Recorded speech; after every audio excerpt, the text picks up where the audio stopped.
Kaniifuu tana keessa mucaa dalagaa isaa osoo qofa qabdu tana keessa seenuu dhaan. Ittiin dirqinsiin kabajaatii kun hedduu takka. Kalaas gaa akka furmaataa nu godhi. Akka furmaataa yoo wanna taate laal. Warreen ilkee akkas tolfachuu fedhan istaayila garagaraatti warra ilkeen ijaallattee hunda deebisanii karaa garagaraatiin akka ilkeen isin toltu warreen akkas tolfachuu barbaaddan bilbila kiyyaa bilbila kanaan as telesinii kaa bilbila kanaan yeroo jettanii nu qunnamuu dandeessan warreen Yaman keessa jirtan qofa malee warri bakka biraa jiru hin danda'amu warra Yaman keessa jirtan bilbila kanaan nu qunnamtanii ilkee istaayila jirtanitti isin tolchuu dandeenya. Kanaafuu bilbila jalaa isinii kaa bilbila kanaan heloo jettanii nu qunnamuu dandeessan. Istaayila isin feetanitti gatii gabbu'aadhaan akka isin tolfamtutti bilbila kanaan heloo jechuu qofa. Kanaafuu bilbila kanaan heloo jaatee nu qunnamuu dandeessanii baay'ee. Assalaamu alaikum warahmatullahi wabarakatuh. Kam nagaa fayyaa jirtaa? Hordoftoota ibsaa tuubee har'a saayiba kiyya kanaan na cinatti argamaa waan inni naan jiru walumaan caqafna nameen afaana tura. Ayyee saayiba kiyya. Arasitti na jimee dhufeeti. Ayyee. Mucaa keenya san ka'a. Akkasitti ka'a akka idaanaa baabtanii fi dhufeeti akkamii. An waan akkanaa tana keessa dubbii sana keessa seenuti. Saayiba kiyya kaniin guyyaa san dhaqee achi hamtuu oolchisaniitu ballaqna waan akkanaa tana keessa nan dhaqean. Inni irraa fakkeenyaaf gaa har'aan tana gaa isin dhufeeti. Mee akkamitti furmaata nan laaddaare? Saayiba akkaan jeeti nama lubbuu lamaa balleessi. Tabiralleen badduu qaateeti. Saayiba kiyya dhaqee achi karadhee hamtuu irraa oolchi. Saayiba kiyya san isaa malee jaalladha. Akkaan isaa ijoollee buunfa dhowwaan kana keessa illee seenuuf illee ta'u. Mee duuba kaa na deddeebisaa ooluunis faayidaan qabuuti. Mee kaa na deddeebisaa hin oolinaatiiti mee furmaata nan laaddaa. Saayiba barhee meetan uumamani. Duuba kam goonare? An tana keessa seenu. Inni duuba saayibna keessan dhiyaachuu ni danda'a. Saayibna kiyya dhiyaachuu ni danda'a. Akkamiin nu dhiyeessite? Ana isaa wajjin waan wallabuu hin barbaanneef inni nu dubbii sana dhaqee manatti aare.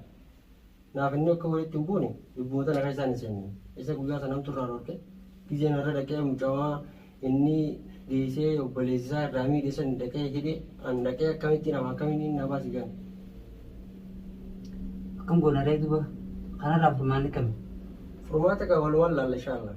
Egaa mucaa sanis gaammaan tana kaa warrinis kaada walanii na cinqu jiranii akkam goonaree? InshaAllah sayyoo walumaan laalle malee anis akka saayiba kiyya walitti wal afaan dhufnu baru. Khalaas waa hundaafuu itti ilaalleetuma yoo rabbii wanna ta'e godhe laalla san hundaafuu. Mee furmaata itti laadhu gaa egaa dubbiin tokko waan akka egaa waan lallaaftu ilaalanii miti. Furmaanni bar ana bira hin jiru saayiba. An si bira jira jeetiin dhufe. An amma siimuu guyyaa san saayiba kiyyaan na yaamee bakka isa wajji dhaqe hamtuu san isarraa dhorke. Inni illee hamtuu seenuu keessaa inni kiyya obboleessisaa dura miidhe mucaan jedhamu sun. Saniifuu tana keessa mucaa dalagaa isaa osoo qofa qabdu tana keessa seenuu dhaan. Ittiin dirqinsiin kabajaatii kun hedduu takka. Kalaas gaa akka furmaataa nu godhi. Akka furmaataa yoo wanna taate laal saayiba kiyya saniis xiqqishoo xumineetiin haa dubbii achi booda furmaata waan takka irra dhaabbannee waan isaan jaanii ilaallee achi booda bakka waan hin jawjaa malee ani isaanii duubatti waan hin jawwu takka hin qabu. Tayyib duuba reekam goona anis gaa sumaatu furmaata naaraati jeetiin dhufe egaa furmaanni gaa eega kasi duubatti egaa namni biraas eegisi duuba jiraatu haa ta'e taate sumaatu gaa egaa nama sanii nu dhiyeesse akka furmaanni kun ka'a nu laatamu godha malee yoo naaf isaanii hojjetu wallamne yoo waan kana mari'adheeni achi wallamne wayye ati guyyaa sanamtu irraa na hojjetee akkamiin waan akkanaa dhuftee na gaafatte gizee naan jee naa isaanii hojjetu wal jaalannamaas. Hedduu takka wal qabanyi. Tayyib akkamiin na baasuu dandeessa? Ana matana keessa dubbii dandeettiin hin dibiyyaa isaanii. بركة إخا أتين كونيس نخبجة أنا كونيس سين كبجة إخا إخا خبجمو واللي راك أمنوتو إخا والبيرون في ديمري سنيكو با إيغاني في خبجة دي كباتي أنستي كبادي فرماتا أكو من ديشتي اتناغوري يا صاحبك يا فرماتا لال فرماتا وانساني مجلين فرقاتي إيغا مجلين فرقاتي أن مكان أسي صاحبك يا كاني وجدك كان أبليس سامي تمام أبليس سامي ديتين إن اللي نمتو سين وكي إسر رامتو وكي أتشينا كسيت أسكرت تبدي مني داعي سيجو أكن نمتو سين نب سيقولتي أيوة دوبا الرافع كمين دي بيجا بدي وانا كانت تاسعيو ولدت عرّي رأى كور منافسة مالك أنا اللي تاتوكا إيغا أكما غوني كا إيغا بافنا مالي ناقديف تمالي دوري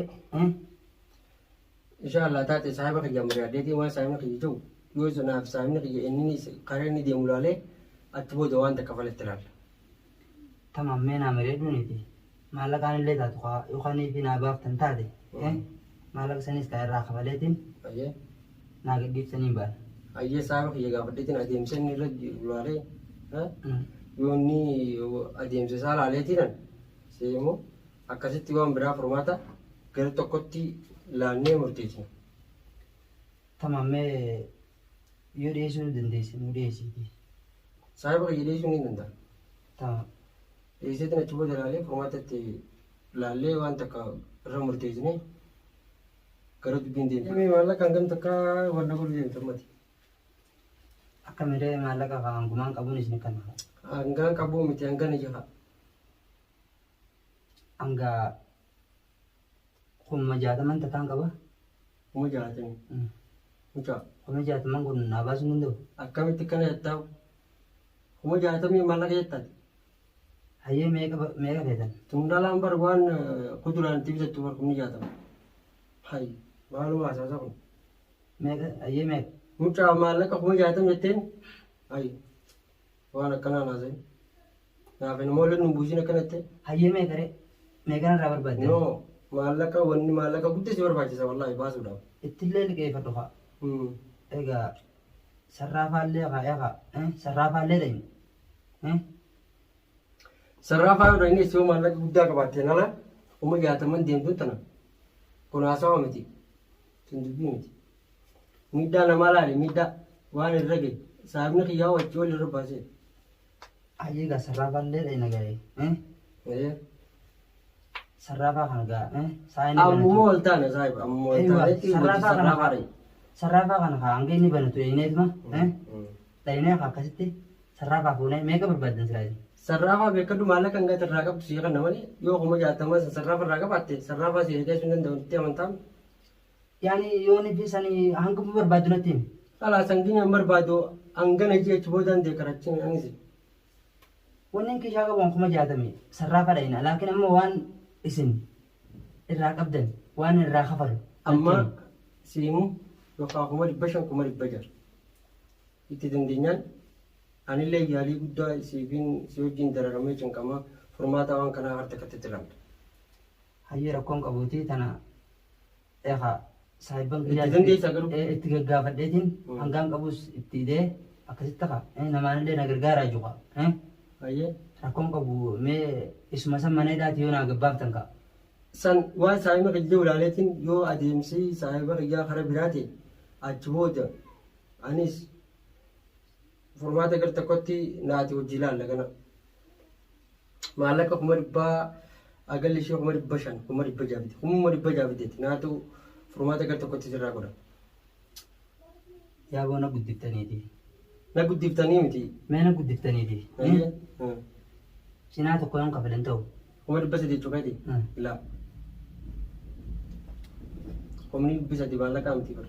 mee ati hundaafattuma gaafadhuuti yoo isaan si hayyaman Aye. eegaa yoo isaan si hayyaman cinaa san Maallaqni- irraa fudhachuu danda'an ta'a eegaa Saayiba siimuu maallaqni akka dalagaa mucaa keessanii ila jedhamu. Dalagaa mucaa keessanii ila geessee jirtaan summii obboleessa namaa obaasee akka malee godhee saayibni kiyya qarshii meeqa irra baasee anuu hojii qarshii meeqa irra baasee. qubaan qaba bar Eewa.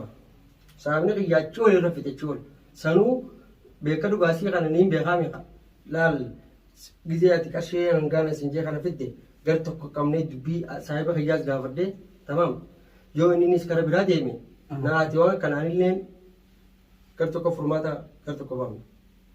Egaa namni kun beeka dhugaa Oromoodha yoo nutummaan kun egaa keessa walii ilaalle malee egaa alagaan keessa nu ilaaluu hin dandeessu. Dhugaa. Yoo nuti itti dhayine malee alagaan tun bakkuma sanii dhiibdi. Akkasuma. Saniifuu nutummaa keessa walii ilaalee akkasitti egaa hanga qabnuun walirraa fudhannee akkasitti furmaata walitti goona malee obboleessayyi. Dhugaa keeti san nuti hundinuu Oromoodha. Aywa. Haa obboleessi keessummii obaasees Oromoodha. Aywa. Haa obaasees Oromoodha. Si galteemi? Akkasitti kamiidhees Oromoo kamiidhamees Oromoodha. Si galteemi? Saniifuu waan inni yaade tana ilaaltuu akka jetta san qarshii kuma 100 fidiiti. Achi booda saahiba kiyya dhageetiin saahiba kiyyaa jol mari'addee gar tokkotti dubbii sirraa fixa. Sirraa murteessa. Alhamdulillah midhaan san hin duune nu fayyee. Silaaniif du'eera rakkoo qabdi malee hin duune fayyee. Mee isinummaan akka gootan godhaati haa. Egaa taanillee itti naa baallamtan. Waa kana gootan hin dhabdanii.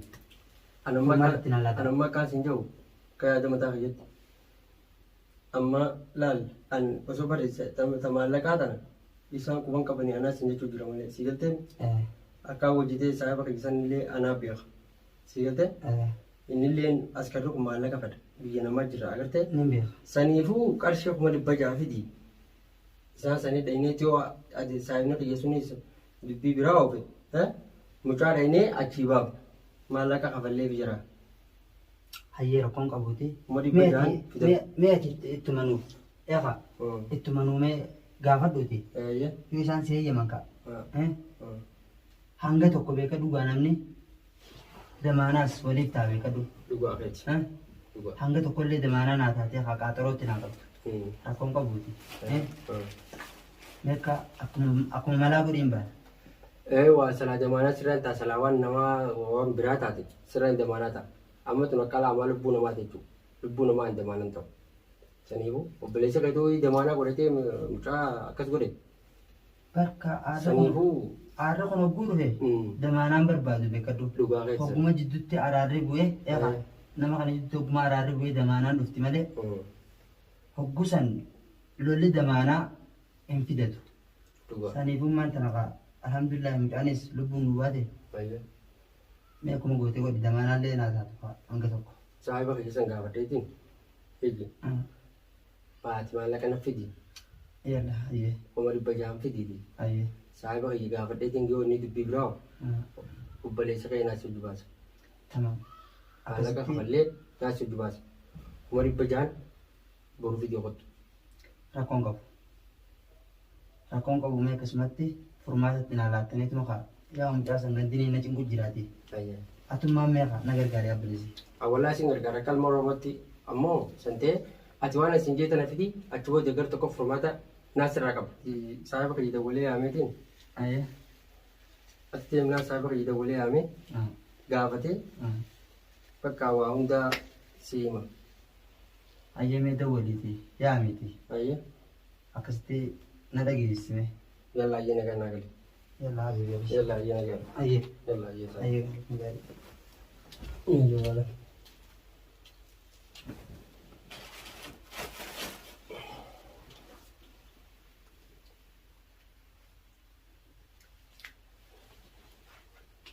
Halo.